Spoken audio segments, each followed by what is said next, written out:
É um texto. É um texto compartilhado na internet e esse texto eu pedi autorização para ser apresentado no rádio. O texto leva o título de Pastor Sem Fé. Amigo Jeremias Neto, como é que pode um pastor ser pastor e não ter fé? Como é que pode um pastor, sendo pastor, viver essa ausência de fé como você está citando? Sim, é um pastor reconhecido, pastor da igreja presbiteriana, tem esposa, e ele faz um desabafo. Vítima de uma doença terrível, onde os médicos já haviam dito, não tem mais o que ser feito. Os médicos haviam dito, não tem mais o que ser feito. Poxa vida, é duro ouvir isso. Eu nunca recebi um diagnóstico como este, mas eu imagino as pessoas que já receberam um diagnóstico como este sabem, dói muito. E aí ele resolveu escrever uma carta, contando mais ou menos o que aconteceu e falando da ausência de fé.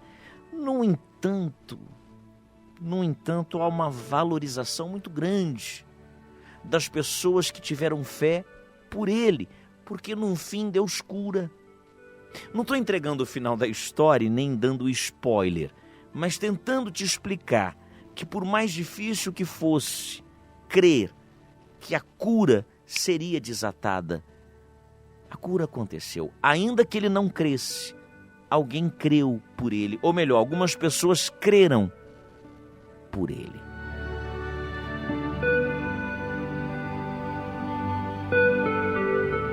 E o desabafo diz mais ou menos assim: Hoje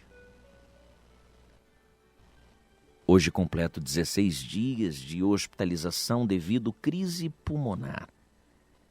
Que vencê-la foi um milagre. Aprendi dura e difícil lição. Em todo o processo de minha hospitalização, tratamento, cura, não tive fé. Desculpe, é isso mesmo, não tive fé. Me faltou o chão, me faltou a fé. Quem teve fé foi Denise, minha esposa. Denise sim teve fé. Quem teve fé foi o meu filho Diácono Ítalo. Quem teve fé foi meu filho Igor. Eu não tive, não, eles tiveram, eu não tive. Eles não queriam que eu fosse. Eu só não tive fé para atendê-los. Quando a equipe médica resolveu tomar decisão e que não me dava garantias nenhuma, tive nenhuma garantia como eles. Pasmem, não tive um tiquito de fé. Deixei umas palavras de despedidas aos familiares para que os médicos o fizessem como o fizeram. Porque eu não acreditava na minha volta e os médicos também não. Eu não tive fé e isso me assusta. Mas a fé de cada um de vocês, de igrejas nacionais, das igrejas então tidas como sapatinho de fogo, a fé das igrejas estrangeiras, a fé das ovelhas que pastoreei deste Brasil, a fé de gente boa, desigrejada, fez toda a diferença.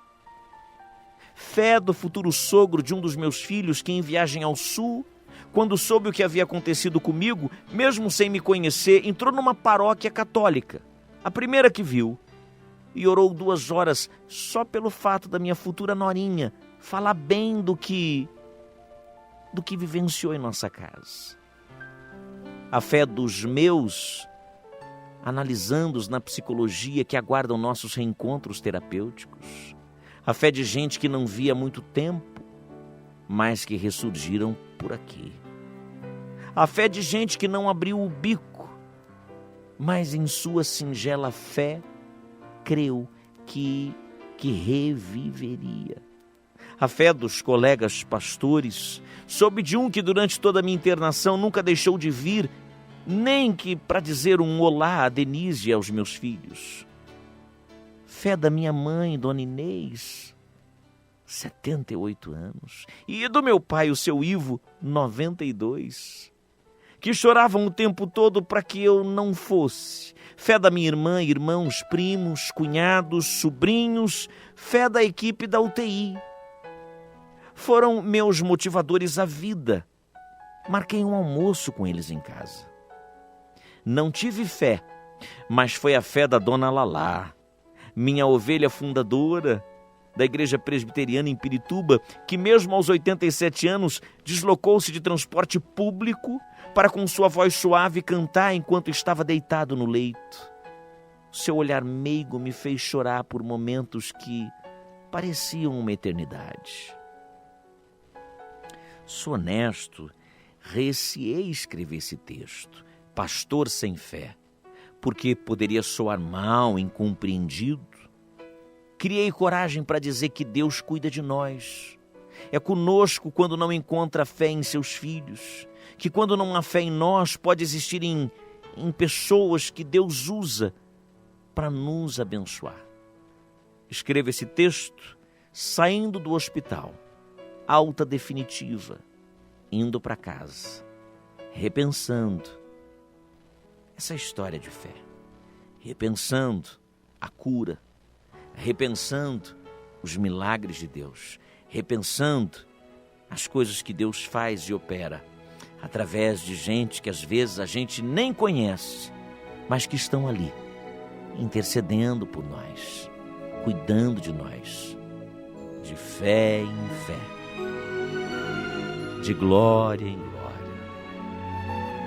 E assim vamos vivendo, pastores ou não, experiências com Deus, experiências como esta, que guardarei por toda a minha vida.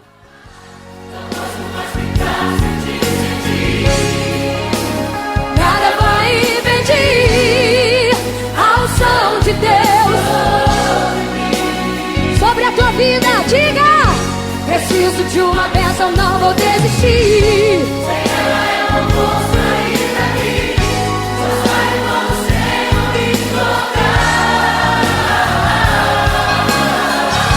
Não posso mais ficar sem ti, sem ti. Nada vai impedir, nada vai impedir a unção de Deus sobre mim.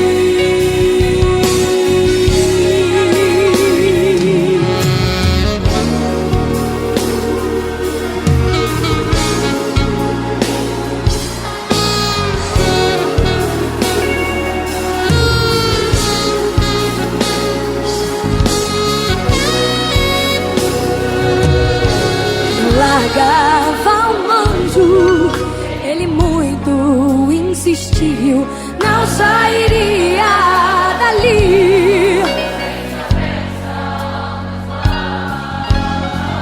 De tanto ele insistir, o anjo me tocou. Ele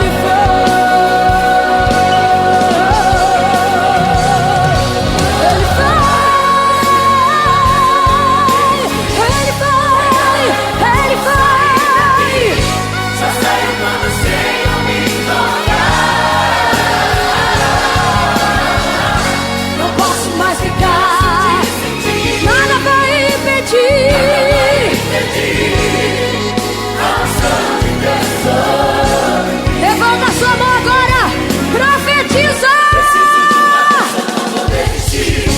Sem ela eu não vou sair daqui. Só saio daqui, Senhor. Não posso mais ficar sem ti.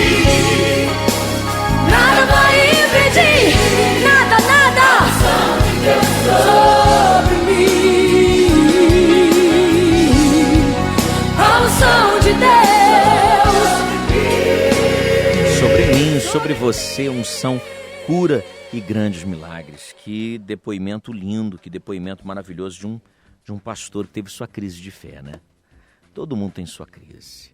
Então não se sinta menos ou inferior ou menor do que aquele que está do teu lado. Tem uma música da Ludmilla que eu adoro, chamada Pode Ser Quem For.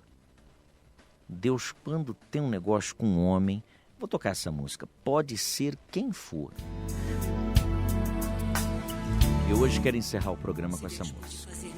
Se Deus pôde fazer milagres em mim, vai fazer em você também. Ele escolhe quem Ele quiser.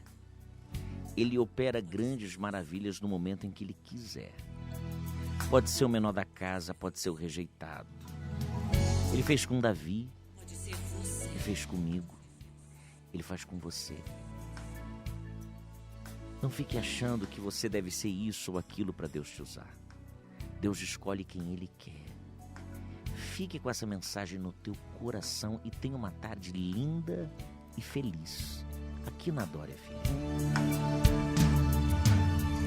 Pode ser o menor da casa, pode ser o mais rejeitado, pode ser o abatido, pode ser quem for.